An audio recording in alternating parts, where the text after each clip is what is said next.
Good morning. My name is Carrie Whitehead, and I'm here to explain why the Seneca Junior High needs a makerspace environment.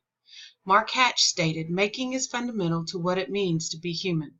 We must make, create, and express ourselves to feel whole."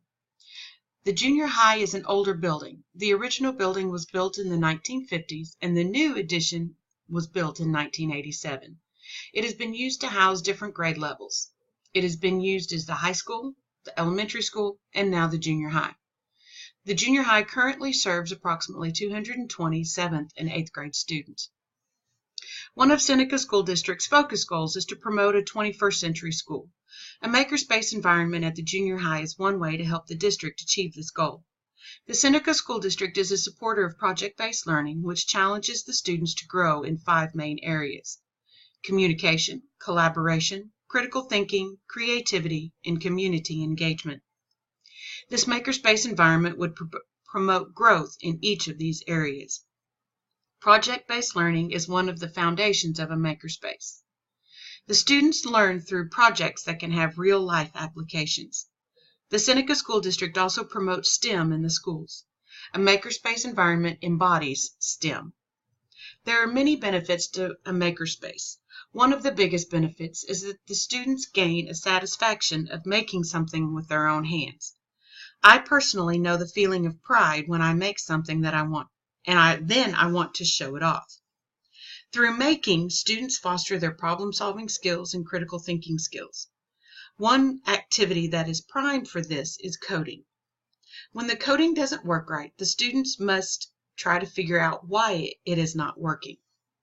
At that point, they can collaborate with other classmates to have them help them to find the problems. Students are able to express their creativity also through making. All of these skills can carry over into other subject areas. The proposed space has been used for STEM classes in the past. It is currently the Ag Shop. The STEM facilitator would coordinate with other subject areas to ensure that they are being supported. This could be done through the Monday staff development sessions. The STEM facilitator would meet with each department in their meetings on Mondays. The total area to work with would be approximately 200 square feet. Some of the different sections would be woodworking, metal fabrication, pottery, sewing, and electronics. Now to the floor plan. As you can see, there is a lot going on in this space. There are unlimited possibilities that can take place in this space. The shop itself is approximately 1,600 square feet. It would have different areas to accommodate the different interests of the students.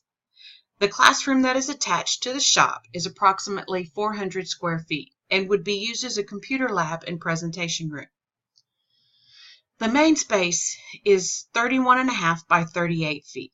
This would house an electronics section, a pottery section, a textile section, and a general working section.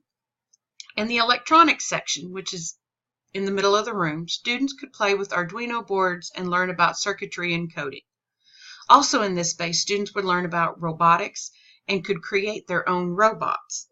In the pottery section, the students would learn to use the pottery wheels and the kiln, and they would be able to make their own pottery. They could learn to make bowls and would be able to supply those bowls to the elementary school for those students to paint that could then be used in a fundraiser to help fight hunger, which then helps promote the community engagement. In the electronic power tools section, the students would learn how to operate the 3D printer, laser cutter, plasma cutter, and make different projects that could help support other subject areas. For example, depending on what kind of story they were reading in their English class, they could create an object that is directly related to the story. The power tools room is at one end of the main space. It is 14 feet by 13 feet with a small 4x4 room, hand tools closet. The power tools room mainly has woodworking tools. There is a sawdust collection system already in place in this space. The students would learn to make different woodworking projects. There is also a loft in this space. The loft is 18 feet by 7 feet. This could be used as a student lounge area that would have individual lockers for the students to store their projects or supplies, or even be used as a space to keep their backpacks and books out of the way of working. Under the loft area is working space. That is where the textiles section would be located. In the textiles section, the students could learn to use the sewing machines and create different projects using those sewing machines. It would also be possible to create projects that would utilize more than one section. The amazing thing about a makerspace is the students could create projects off of other projects. Cost. This is always an important piece in creating a makerspace environment. One advantage that the district has right now is that this space currently has a number of items. As you can see in the equipment list handout, I have highlighted the items that the shop currently has on hand. It has a number of hand tools such as screwdrivers, hammers, wrenches, etc. And it is also equipped with a table saw, miter saw, lathe, drill press, wood planer, jigsaw, and a drafting table. Those are just the big pieces that are in the space. It also has 6 to 8 work tables with chairs.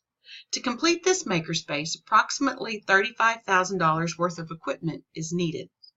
There are a number of grants that can be and would be applied for. This makerspace would not be completed in 1 year. Makerspaces are constantly evolving, as this one would be.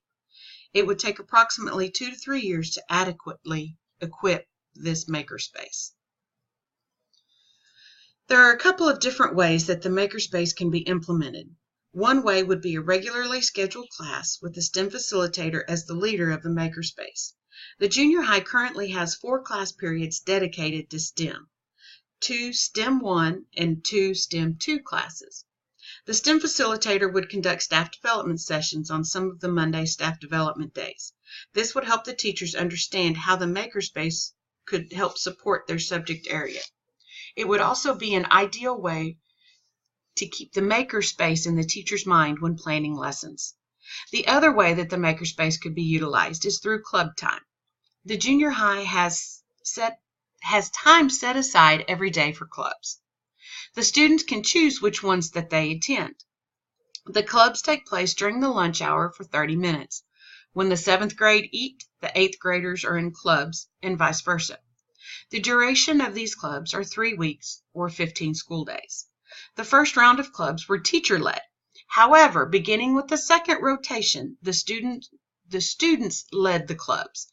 It is up to the students to develop lesson plans for those 15 days and to put those plans into action.